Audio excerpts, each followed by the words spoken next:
লাইফে সব থেকে খুশি থাকাটা ইম্পর্টেন্ট, বুঝলি? তুই তো ফেল করেছিস, এখন দেখলাম। তো কি হয়েছে, আবার দিয়ে দেবো, আবার দিয়ে দেবো। আমার নতুন বেস্ট ফ্রেন্ড হয়ে গেছে, তোর থেকে অনেক ভালো।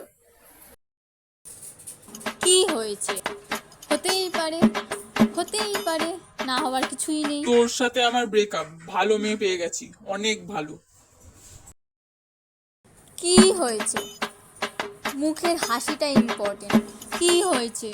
হতেই পারে, কোনো সমস্যা নেই। হ্যালো, তুমি জবের জন্য অ্যাপ্লাই করেছিলে? হ্যাঁ। সেটা রিজেক্ট করা হয়েছে। তো কি হয়েছে? হতেই পারে। বাবা, হ্যালো। তোর যদি জব করার ইচ্ছা না থাকে তাহলে আর বাড়ি আসবি না। হতেই পারে, লাইফে হাসিটা